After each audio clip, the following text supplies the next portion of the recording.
दिल्ली के मुख्यमंत्री अरविंद केजरीवाल की गिरफ्तारी के बाद पूरे देश भर में आम आदमी पार्टी के कार्यकर्ता सड़कों पर उतरे। मुंबई में भी आम आदमी पार्टी के कार्यकर्ताओं ने प्रदर्शन किया, लेकिन पुलिस ने उन पर अत्याचार भी किया। लेकिन मुद्दों को लेकर अब आम आदमी पार्टी कार्यकर्ता नेता सड़कों पर उतर रहे हैं। 26 तारीख को एक बड़ा विरोध प्रदर्शन भी होगा। किन मुद्दों को लेकर सड़कों पर उतरेगी आम आदमी पार्टी, इस पर बात करने के लिए हमारे साथ प्रीति जी हैं। सबसे पहले तो आप लोग ने मुद्दा उठाया कि किस तरह से बीजेपी को चंदा मिल रहा है, और वही आरोप अब अरविंद केजरीवाल जो चुनाव में विरोध बन के उठे हैं नरेंद्र मोदी का, इसलिए उन पर ये कार्रवाई की। बिल्कुल साफ दिखाई दे रहा है। आपने देखा कि परसों इलेक्टोरल बॉन्ड का डेटा ईसी ने बाहर साझा किया हम सबके साथ। उसमें एक बात स्पष्ट आ रही है, शरद चंद्र रेड्डी जो अरविंदो फार्मा के और उनका बहुत बड़ा लिकर का भी एम्पायर है, उन्हें जो थोड़े 5 आई थिंक उन्हें कॉन्ट्रैक्ट्स मिले थे दिल्ली में, उनको पहले किंग पिन बताया था ईडी ने। उन्हें अरेस्ट किया था नवंबर 2022 में। जब उन्हें अरेस्ट किया, उन्होंने साफ कहा कि मेरे साथ कोई लेन देन नहीं हुआ है आम आदमी पार्टी का। उन्होंने ये भी कहा कि मेरी कभी मुलाकात भी नहीं हुई है अरविंद केजरीवाल से। जनवरी में उन्होंने बेल के लिए अप्लाई किया। उन्होंने कोर्ट के सामने कहा, मुझ पे कहा गया है, प्रेशर डाला गया है कि मैं कबूल कर लूं कि मैंने 100 करोड़ दिया आम आदमी पार्टी को। ये बात सच नहीं है। उनको बेल डिनाई हो गई। अप्रैल में उन्होंने अपना बयान बदल लिया। अप्रैल में उन्होंने कहा कि हाँ, मैंने 100 करोड़ दिया आम आदमी पार्टी को, और उसके तुरंत बाद उन्होंने बेल पे अप्लाई किया बोल के कि मेरी पीठ में दर्द है। ईडी ने अपोज नहीं कहा। उन्होंने बोला हाँ, इनके पीठ में दर्द है, इनको आप जरूर बेल दे दीजिए, और उनको बेल मिली। मेडिकल बेल भी नहीं, फुल बेल मिल गई। और उसके इमीडिएटली नेक्स्ट मंथ वो अप्रूवर बन गए, और अप्रूवर बनने पे उन्होंने 45 करोड़ बीजेपी को दिए। उन्होंने टोटल 60 करोड़ 59.5 करोड़ बीजेपी को दिए हैं। तो अगर ये किंग पिन थे तथाकथित लिकर घोटाले के, तो इन्होंने तो पैसा सिर्फ बीजेपी को दिया है। तो बीजेपी पे कार्रवाई होनी चाहिए। मनी लॉन्ड्रिंग एक्ट में उन पे इन्वेस्टिगेशन होनी चाहिए, क्योंकि पैसा तो वहां गया है। PMLA means money. Where is the money? Money BJP के पास है, तो बीजेपी पे कार्रवाई होनी चाहिए। जेपी नड्डा जी को अरेस्ट होना चाहिए, लेकिन अरविंद केजरीवाल जी को अरेस्ट किया है क्योंकि आज वो मोदी के के सामने सबसे बड़ा चेहरा उभर के आ रहे हैं। लेकिन जो ईडी कह रही है कि हमने 9 बार समन दिया, उन्होंने कोर्ट में जो बात रखी, जिसके आधार पर कोर्ट ने बेल राहत देने से मना कर दिया, कहीं ना कहीं वो ग्राउंड मजबूत थे और इसीलिए फिर गिरफ्तारी की नौबत आई।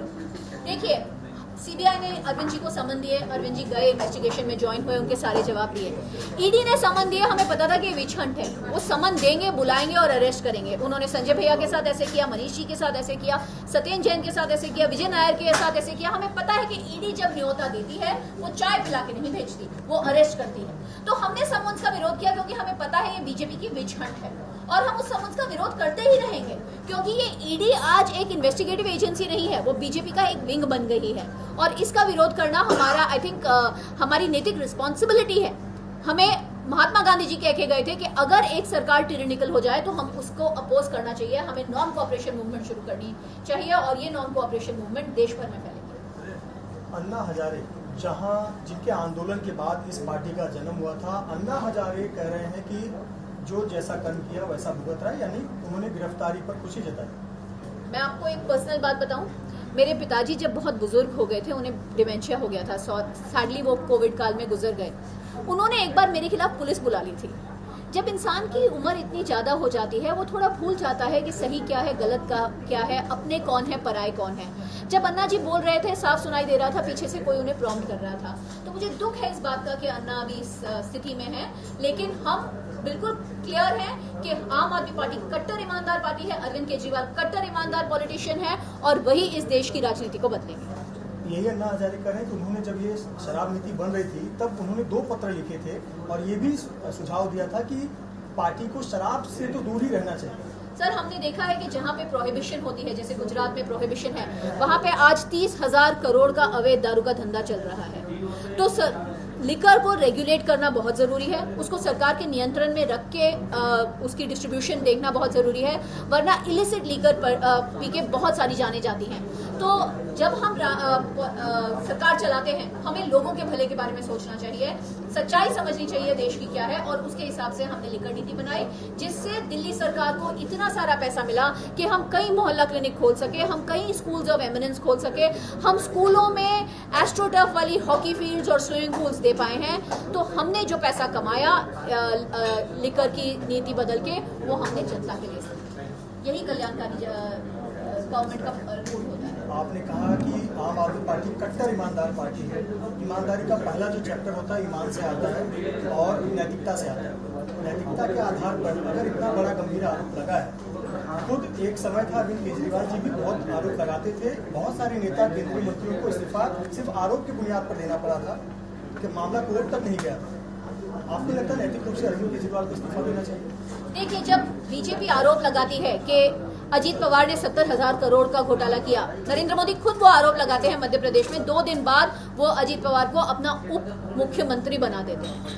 तो एक वो सिस्टम है आरोप लगाने का कि जब वो आरोप लगाते हैं, वो लोगों को धमकाते हैं, चाहे फिर वो लोग करप्ट हो या नॉन करप्ट हो, वो बीजेपी में शामिल हो जाए तो वो बिल्कुल दूध के धुले हो जाते हैं। ये जो बीजेपी की व्हाइट वॉशिंग लॉन्ड्री फैक्ट्री चल रही है हर करप्ट इंसान के लिए, आम आदमी पार्टी इससे परे है। हमें लड़ना है और ये अभी नॉन कोऑपरेशन मूवमेंट है। भारत का संविधान अधिकार देता है अरविंद जी को मुख्यमंत्री बनने को। He is a popularly elected leader and वो रूल करेंगे, क्योंकि उनके रूल में दिल्ली में हर घर में 10,000 रुपया बच रहा है, हर घर में महंगाई से और जो जॉब्स की दिक्कत है उससे राहत मिल रही है। तो बीजेपी के दबाव में आके हम दिल्ली की जनता का नुकसान क्यों करेंगे? सरकार कैसे चलेगी? जेल से?